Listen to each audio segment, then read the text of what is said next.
Donc je vais m'adresser parler en français.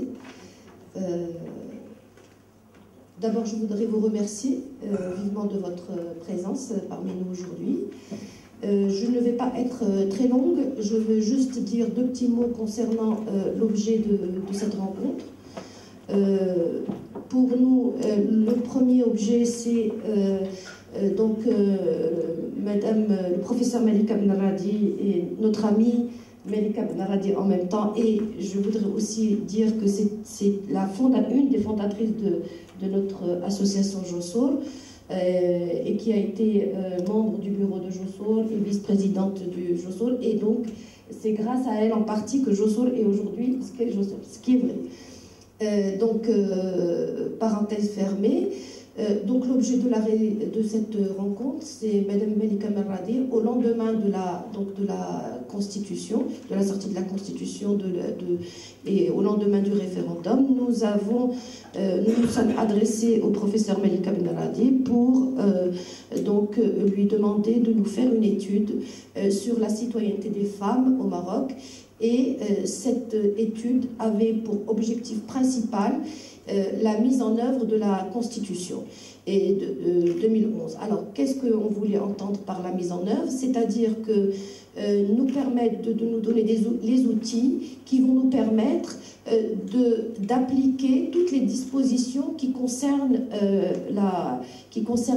l'égalité égalité femmes au niveau que la Constitution donc les dispositions qui ont été mises en place en faveur de l'égalité des femmes. Et donc, pour nous, c'était un travail qui était extrêmement important. Aujourd'hui, comme vous le savez tous et toutes, la Constitution permet aux associations et aux ONG de donner une grande part pour faire des propositions de loi, pour s'impliquer dans la mise en application de cette Constitution. Donc il fallait pour nous outiller en tant qu'ONG pour pouvoir atteindre notre objectif qui est effectivement, comme je viens de le dire, l'application des dispositions qui sont relatives à la question de la femme dans la Constitution.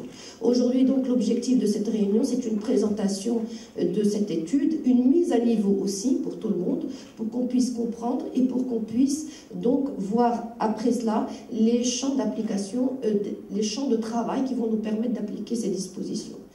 Dans un premier temps, donc Madame professeure Malika Benaradi va nous faire cette présentation.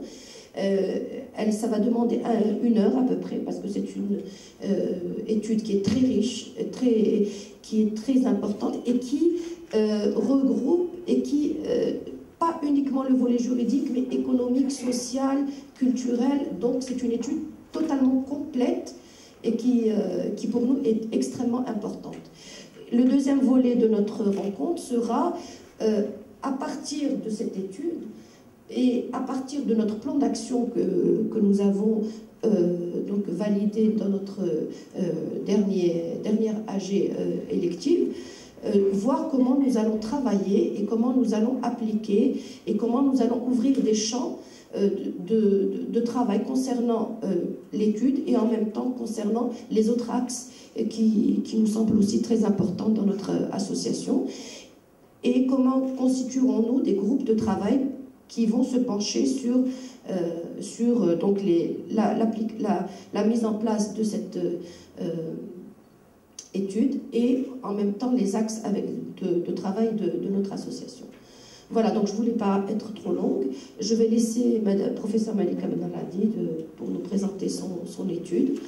Et ensuite, nous aurons un petit débat autour de cette étude et nous passerons à la deuxième phase qui est donc la présentation du plan d'action de notre association. Et je vous remercie. Merci Madame la Présidente. Bonjour chers collègues, chers amis. C'est un réel plaisir de vous retrouver. Et c'est aussi un moment très fort pour Josol de rendre compte d'une étude qui a duré plus de 6 mois et qui porte évidemment sur l'évolution de la citoyenneté des femmes, sur tous les événements qui ont quand même secoué la région et qui ont permis de doter le Maroc d'une nouvelle constitution. Donc, je présente tous mes remerciements à Josol, qui m'ont confié la réalisation de cette étude, qui m'a permis aussi d'apprendre et surtout d'apprécier ce moment historique, c'est-à-dire en juillet 2011, lorsque le peuple marocain a donc voté pour une nouvelle constitution qui comporte des principes importants pour la cause des femmes, notamment le principe de l'égalité et le principe de la non-discrimination. Donc, avant de vous livrer de manière très succincte, très résumée, le contenu de cette étude qui fait à peu près 120 pages, je vais essayer donc de vous mettre dans le bain de cette étude et notamment de vous parler du contexte de l'étude. Il y a un contexte international, comme vous le savez tous et toutes, qui est très favorable à la promotion de la citoyenneté des femmes, notamment en raison notamment des exigences démocratiques. Une démocratie qui se respecte ne peut pas donc ne pas impliquer et inclure les femmes. L'impératif de développement, aucune politique de développement ne peut atteindre ses objectifs si elle n'inclut pas également les femmes. Et évidemment, toute la philosophie des droits humains, étant donné que les droits des femmes font une partie intégrante des droits fondamentaux. Un contexte évidemment régional qui a posé aussi la question féminine comme une condition nécessaire à l'instauration de la démocratie, en dépit, comme on va le voir certainement dans le débat, en dépit des contradictions du printemps arabe. Dans certains pays, il y a des avancées, dans certains pays, il y a quand même des régressions, notamment avec la montée en puissance du mouvement conservateur.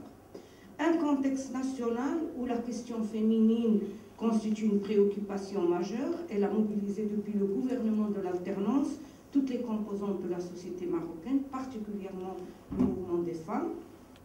Et je tiens à rappeler tout le débat qu'a soulevé le plan d'action pour l'intégration des femmes au développement et qui a été un moment très fort, suivi évidemment de l'adoption du nouveau code de la femme.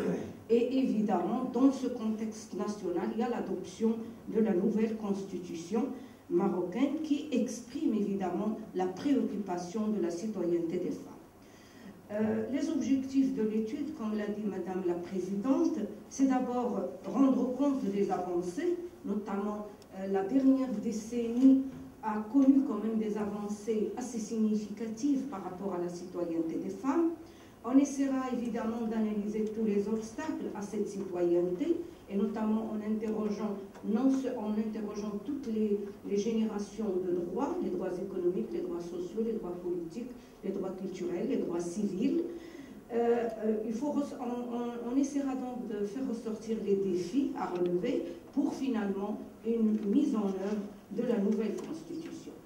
Nous avons donc adopté une démarche qui interroge toutes les composantes de la société marocaine, notamment les décideurs politiques. Nous avons essayé donc de réaliser plutôt des rencontres, pas des interviews systématisées avec certains décideurs politiques, avec les acteurs économiques, avec les acteurs de la société civile et avec les partenaires, notamment les agences des Nations Unies.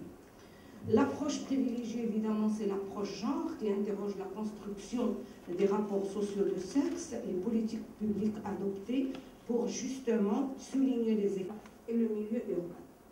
Les résultats attendus de cette étude, je répète que c'est une meilleure connaissance, c'est-à-dire on va procéder à un état des lieux précis sur l'évolution de la citoyenneté des femmes, un diagnostic approfondi des obstacles auxquels se heurte la citoyenneté des femmes, une plus grande intervention, c'est justement la connaissance permet l'action, et c'est cette action qui va se concrétiser par des interventions et surtout par l'adoption de mesures fondées sur le triple référentiel permettant une meilleure mise en œuvre de la Constitution. Et je rappelle que ce triple référentiel, c'est le référentiel universel, étant donné que le Maroc a ratifié une panoplie de conventions internationales, un référentiel religieux dans sa lecture la plus ouverte et un référentiel de la réalité sociale, étant donné que la condition des femmes au Maroc a connu une évolution significative, notamment lorsqu'on voit le taux d'activité des femmes, le taux de participation politique des femmes, etc. Et donc, on est obligé de prendre également en considération l'équité au niveau international et au niveau interne, et finalement arriver à la mise en œuvre de la Constitution, parce que toute cette connaissance va nous permettre justement de mobiliser les trois référentiels, le référentiel universel, le référentiel religieux et le référentiel de la réalité sociale, pour demander justement la mise en œuvre de la Constitution marocaine.